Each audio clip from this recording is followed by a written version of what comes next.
If irony were a person, it would have pulled up a chair beside me the moment he walked back into my life. I wasn't sure what was harder to bear, watching the company we built crumble to ashes or realizing I'd be stuck in the same room with the man who broke my heart.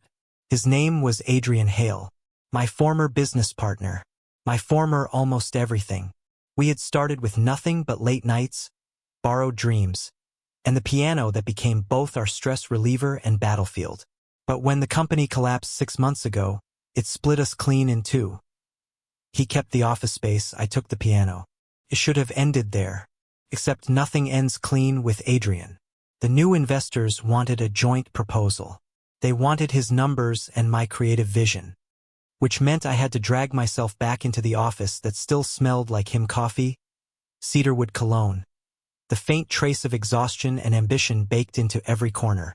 "Ethan," he said, leaning against the doorframe like time hadn't destroyed us. His shirt was pressed, his hair perfectly in place, his eyes sharp as ever. "We need to talk." God, how I hated that voice. Or maybe hated how much I still wanted to hear it. I forced myself to set down my bag by the piano. Yes, I'd hauled it me one condition for working together. If I was going to face hell, I needed my anchor. "Talk fast, Adrian. I've got better things to do than resurrect our corpse of a company." He smirked, but it didn't reach his eyes. Investors don't see a corpse. They see a chance. If we don't pull this off, both of us are finished. Both of us. The words hung between us, heavy as lead. There was a time when both of us meant something tender, something warm whispered against my skin in the dark. Now it was a chain around my neck.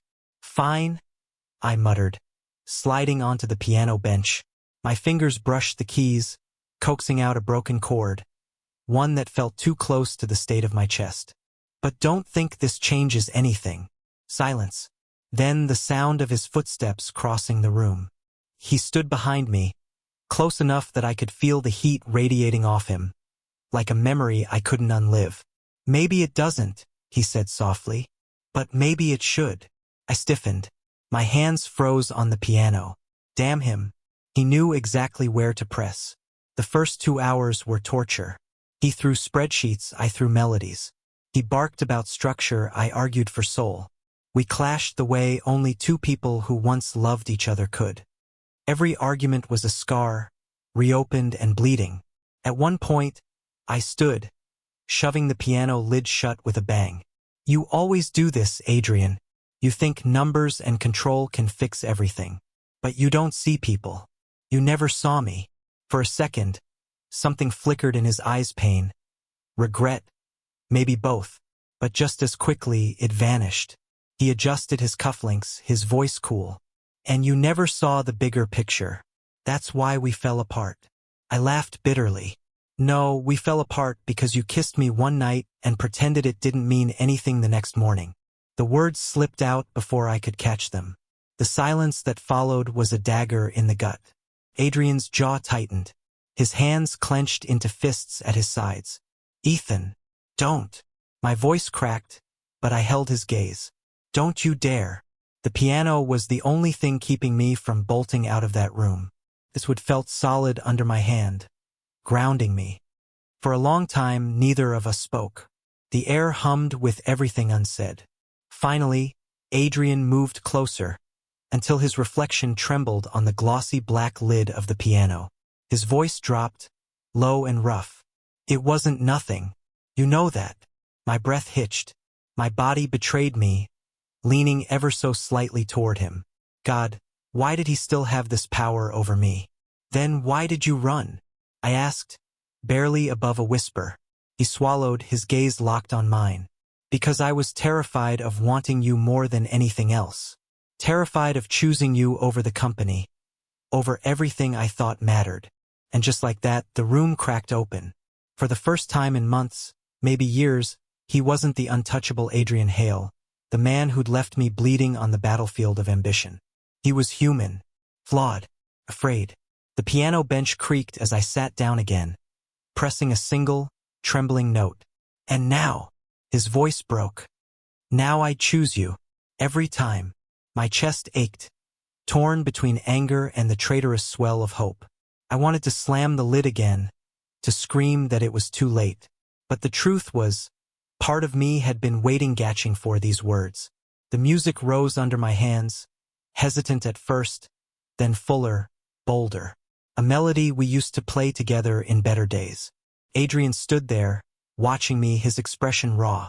He reached out, almost touching my shoulder, but stopping short. I didn't push him away. Not yet.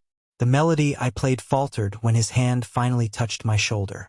It was cautious, trembling even, as if he was asking for permission with just his fingertips.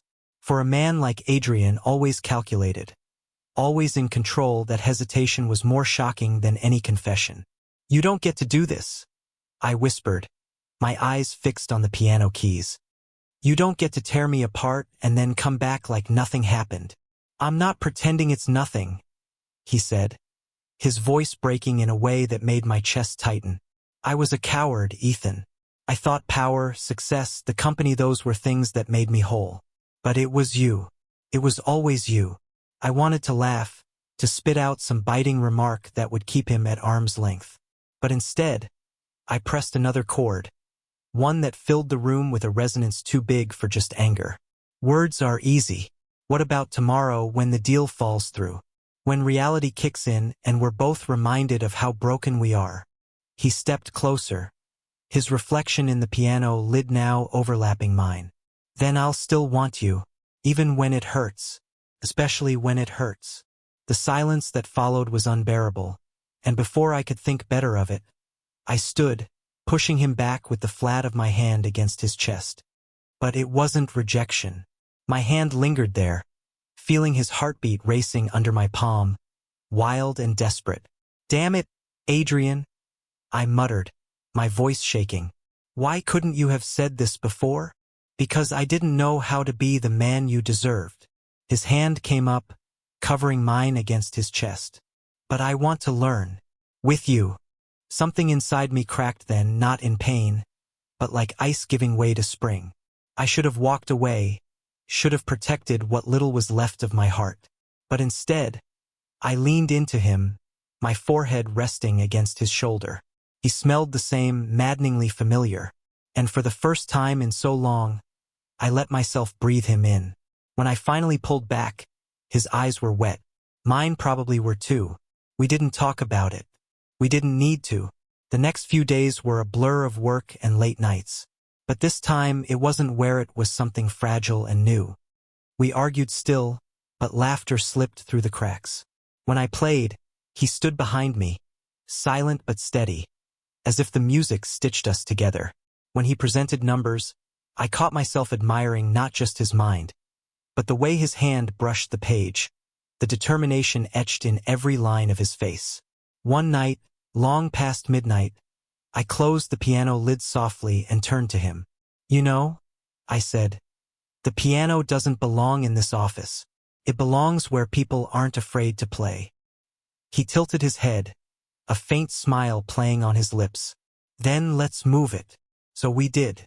Together, we rolled the heavy instrument out of the office, down the quiet street, into the small loft I'd been calling home. It was clumsy and ridiculous, two grown men sweating and laughing in the middle of the night, pushing a piano like it was a stubborn animal.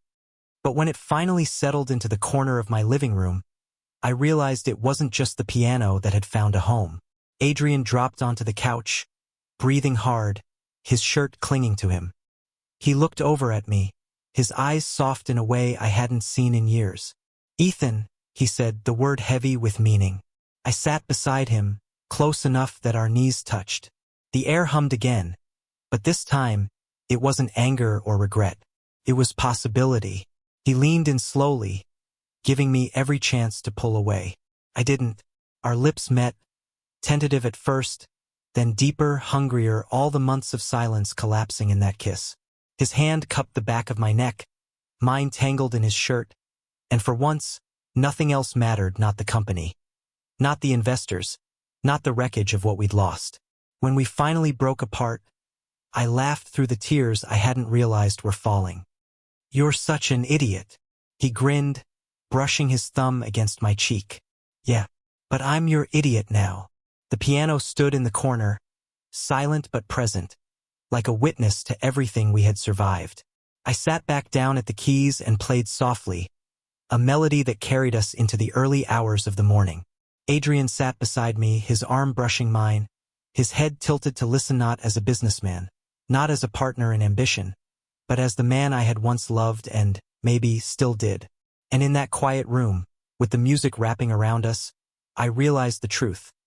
Sometimes things have to fall apart so they can be rebuilt, not stronger, but more honest.